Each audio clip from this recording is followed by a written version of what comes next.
Eh bien, bonjour à toutes et à tous, et bienvenue pour notre tout nouveau point animé de la semaine. Alias, le Hoshi de Golden CZ. Bon, normalement c'est dans l'autre sens, ce n'est pas grave. Et nous commençons tout de suite avec le premier animé de la semaine, qui est Kimi no Non, Kimi no Iromachi. Pardon. Alors, Kimi no Iromachi, c'est une histoire de type amour. Parce que nous, parce qu'on n'aimerait pas l'amour par hasard. Nous suivons donc l'histoire d'amour de Haruto Kirishima qui va tomber amoureux de la fille, d'une fille qui s'appelle Yuzuki Eba. En fait, cette fille va venir un jour durant ses années de lycée. Il habite en campagne, voilà, pardon, il habite en campagne et cette fille va venir tout simplement vivre chez eux pour faire les études quelque temps et va tout d'un coup disparaître. Elle va partir. Donc du coup elle rentre tout simplement à Tokyo et donc lui amoureux, il va tomber amoureux d'elle et tout, alors qu'à la base il voulait pas, il était amoureux d'une autre fille, enfin bref voilà. Et il va aller la retrouver du coup à Tokyo pour savoir pourquoi, parce que bien sûr ils sont sortis ensemble entre temps et tout, pourquoi elle ne répond plus, pourquoi elle est partie, parce qu'elle lui donne pas de détails et tout. Donc du coup là-dessus va s'en suivre sorte de triangle amoureux, des tragédies amoureuses durant l'animé. Alors moi honnêtement, moi j'ai ni aimé l'anime, ni pas aimé. C'est-à-dire, il y a des points que j'aime, des points positifs, et des points que je n'aime pas du tout. Par exemple, vers la fin, attention spoiler comme d'hab, hein, vers la fin de l'anime, il sort avec une fille, voilà. Genre il va se passer des choses, dans l'anime j'ai évité de vous spoiler ce genre de choses. Et du coup, il va se passer que Eba et Haruto, ils vont plus se parler, voilà. Ils vont se faire la gueule. Donc du coup, après vers la fin de l'anime, on les retrouve quand ils sont, on va dire, à la fac. Et il sort avec une autre fille. Voilà, et cette fille, elle est sympa, elle est plutôt mignonne et tout. Donc voilà, il sort avec et tout, enfin tu vois, un truc casé, tu vois, il s'est enfin casé. Et là, et comme de par hasard, et bah qui ressort de nulle part. Et bah, célibataire, fac, et comme par hasard, elle veut Pépon Haruto. Ouais. C'est une chacale celle-là. Elle lui dit quelques années auparavant, ouais, mieux vaut plus qu'on se voit, mieux vaut plus qu'on se parle, Elle revient de, je sais pas combien d'années plus tard. Haruto, tu veux que je te fasse une petite... oh, d'accord. Et c'est ça qui m'a déplu en fait, c'est que genre, le mec, bah voilà, un abruti parfait. Il revient pour à la base la conquérir à Tokyo. Il n'y arrive pas, elle lui dit de plus le parler. Il se trouve une nouvelle nana, en plus... La nana super, hein, vraiment tip top, gentil et tout, folle amoureuse de lui. Genre c'est le genre de nana, elle aurait tout fait pour lui. Genre elle l'aurait jamais trompé et tout, elle était tellement dingue de lui, elle voyait que par lui. C'était un truc de fou.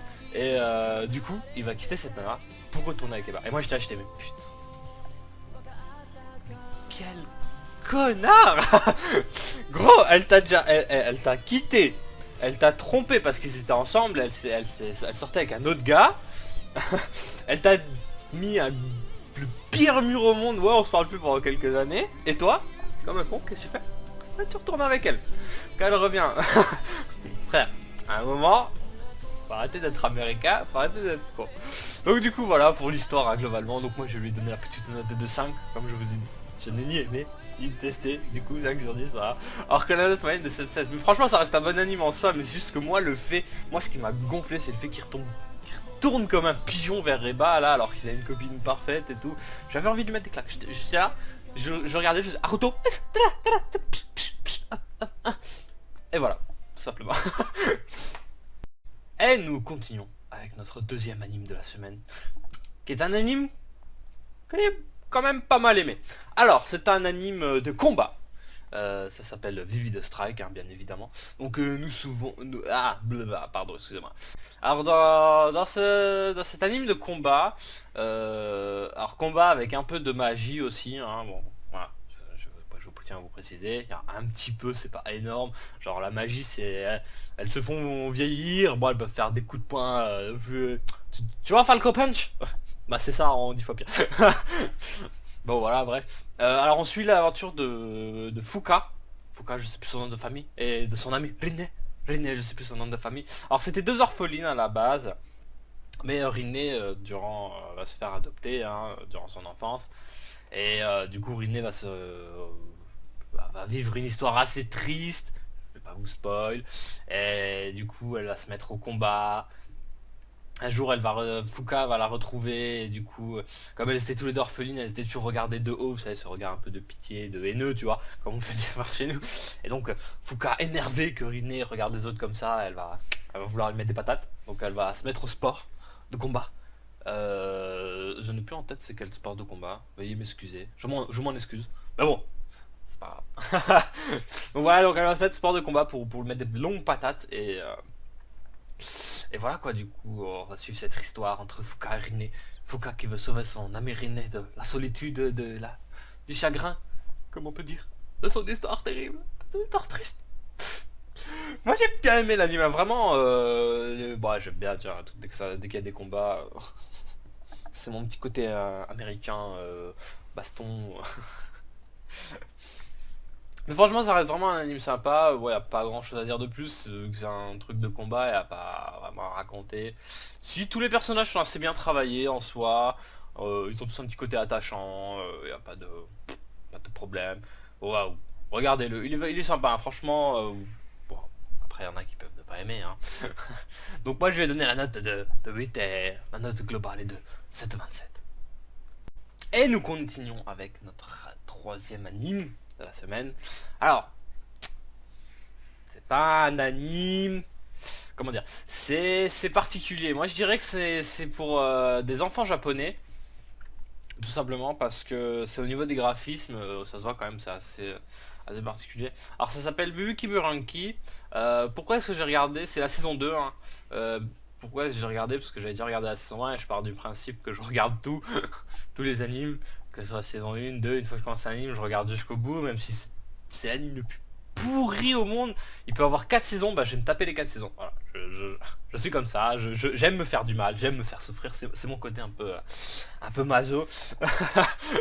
Et donc Bubu Kiburanki, c'est une histoire où des enfants peuvent contrôler, pour vous raconter une histoire, hein, qui peuvent contrôler des sortes de robots. Ils ont chacun une pièce du robot. Donc il y en a 5, t'en as un il a le cœur, 2 ont les jambes et 2 ont les bras. Et donc pour faire fonctionner le robot, il faut qu'ils soient bien sûr tous reliés, hein, tous connectés. Et comment décrire? C'est un peu particulier. Bon alors le graphisme, hein, bien sûr je vous dis, le graphisme c'est un peu... c'est pour les enfants, hein, je dirais, ou alors c'est vraiment des graphismes particuliers que j'aime pas particulièrement. L'histoire reste intéressante. Le... comment dire, ah oui, donc, bien sûr je vais vous présenter le héros principal quand même. C'est Kazuki Azuma. Mais voilà, en fait globalement c'est des combats de robots, hein, donc c'est un projet c'est futuriste en quelque sorte. Il y a une île volante d'où tombent ces gigantesques robots et donc les êtres en bas, les êtres humains qui contrôlent eux aussi ces robots. Alors c'est un peu particulier, j'ai évité de vous spoil parce que ça c'est des trucs qui s'expliquent dans l'anime, mais bon voilà. Vous regardez si vous voulez savoir par vous-même. Mais en soi je le conseille pas. Bon après c'est comme je dis, je pense que c'est vraiment pour enfants au niveau des relations par exemple. C'est un peu cucul la praline. Pardon. Donc voilà. C'est un anime que j'aime pas particulièrement. Je peux pas trop vous en parler parce qu'en fait c'est que du spoil de l'anime si j'en parle, parce que bon, les combats de robots on a l'habitude d'en voir et tout, mais vous expliquer pourquoi il y a ces combats de robots, comment ça marche et tout, c'est vraiment comment dire, c'est vraiment propre à l'anime quoi. Donc du coup si je commence à vous spoiler ça sert à rien de enfin, ça sert à rien tout simplement en fait. Donc voilà, on va s'arrêter là. Donc moi je vais donner la petite note de 5 parce que comme le précédent, j'aime ni pas particulièrement et je ne déteste pas non plus. Donc on continue. Notre quatrième animé de la semaine qui est... Alors pour moi... ah je me suis... ah, celui-là, je me suis fait du mal à le regarder, hein, puisque je l'ai détesté du début à la fin. C'était horrible. Alors ça s'appelle Atsukoi Monster. Pour vous raconter vite fait l'histoire, c'est une fille de riche déjà, pour commencer. Voilà, fille de riche. Qui s'est jamais fait engueuler de sa vie et tout, forcément, hein. Bah, fille de riche, voilà, hein, fille à papa. Que ça soit par les professeurs, en cours, n'importe où. Et elle va donc décider de déménager à Tokyo pour partir de ce train-train quotidien, on va dire, où elle est fille de riche. Et elle va tomber sur un garçon qui va l'engueuler pour la première fois de sa vie. Mhm. Alors bien sûr, la fille s'appelle Kao et donc le garçon qui va l'engueuler s'appelle Kanade. Et en fait, suite à cette engueulade, elle va tomber amoureuse de lui. Sauf que, bon, ça, on pourrait se dire, ça part comme toute histoire d'amour. Donc déjà, c'est la fille. euh, Comment vous décrire le personnage? C'est la fille vraiment cuculapraline, hein, genre. Je déteste son personnage, comment il est fait. C'est un truc de ouf. Alors elle va tomber amoureuse de ce Canadais et elle va apprendre. Alors déjà, tiens, je vais vous mettre une photo de Canadais au montage. Voilà. Là, vous voyez Canadais. Alors, sachez que ce garçon est à l'équivalent du CM2 chez nous. Voilà. Donc elle va tomber amoureuse de ce garçon, qui est du coup un garçon de CM2. Donc déjà, il y a un petit problème au niveau du physique. Hein, je vais pas... je vous laisse en juger par vous-même. Et ce qui me fait... En fait, ce qui m'a ennuyé dans cet anime, c'est que, ok, elle est amoureuse de lui. Mais elle est au courant qu'il est en CM2.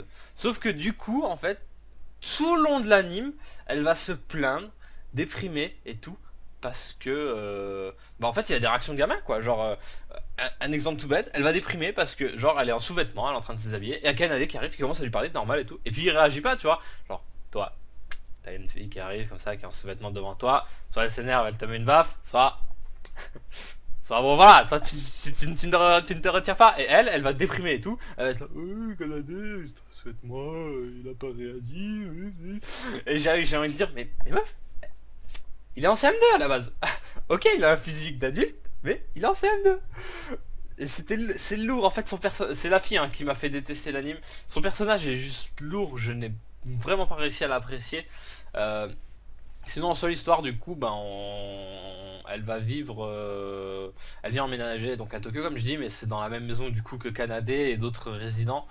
Alors les résidents sont tous un peu particuliers, hein.